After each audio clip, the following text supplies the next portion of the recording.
entertainmentbuddha.com.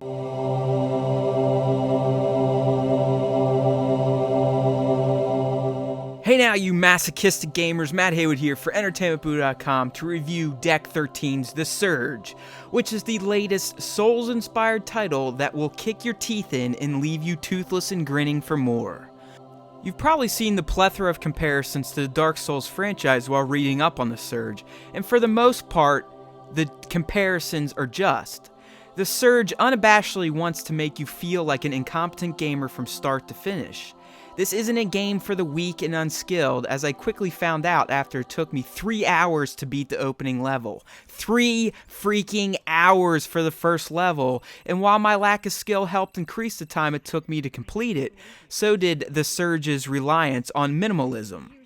Outside the game's opening, which puts you in the wheelchair of a dude named Warren who has come to work at Creo, the big bad corporation featured in this game, you're given little or no direction as what to do. At first I took issue with this design choice, but after an hour or so of just exploring and trying to find the level's endgame, I started to appreciate the lack of direction, which led to a feeling of freshness while discovering what I needed to do next. You're encouraged to go out and blindly explore each level of the curiously chaotic Creo industrial complex, which adds to the game's inherent mystery, while also allowing you to flesh out the cryptic plot through pickups and NPCs you may find. The difficulty of The Surge is of course found in its combat, which feels weighty and methodical and is built around a high risk and reward system that can make or break a skirmish. Every enemy in this game can and will kick your ass at some point. Hell, if you fart around enough, you can even die during the game's first fight, which tries to explain the combat system as more of a tutorial. There is no room for error regardless of the type of enemy you're fighting. You can choose to attack exposed body parts with the flick of the right thumbstick, but even then your attacks aren't guaranteed to kill. So each skirmish turns into a strategic affair where attacks, parries, and dodges have to be utilized for any chance of success. Standard enemies will punish you or one-hit kill you if you leave an opening during an attack. And good luck if you come across a group of enemies because they will swarm on you like flies on shit. Bosses, oh boy, the bosses. They will take you to task over and over and over until you figure out the correct combination of moves to take them down. Every boss also has a secret way of taking them down that will yield more pickups, so as with most things in The Surge, you're encouraged to experiment. In fact, you're forced to experiment because you will die more times than you thought possible without breaking a controller in this game. That last point is key, because I've been known to break a few controllers in my life, and I also wouldn't call myself a fan of the Souls formula for punishing gamers and making them enjoy it. I just don't have the patience for these types of games, but something about The Surge charmed me enough to push through the extreme challenges it throws at you every step of the way.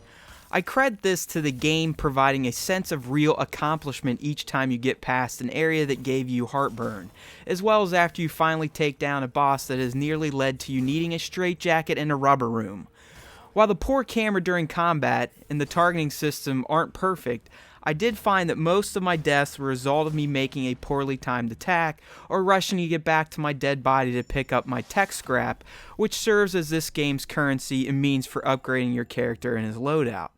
I now understand why all of you glutton for punishment types have enjoyed Souls-style games. The Surge really can make you feel like you achieved greatness with each small victory, which can get addictive depending on your personality.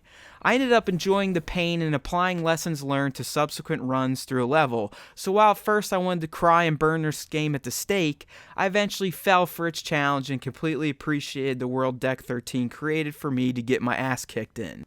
Although, I do feel like the game's checkpoint system could use some rethinking, as it is even more brutal than the gameplay. You essentially get one checkpoint hub per level, so if you die, you're forced to retrace your path, and sometimes this path could be 30 minutes of lost gameplay and retracing your steps to get back to where you died in the first place.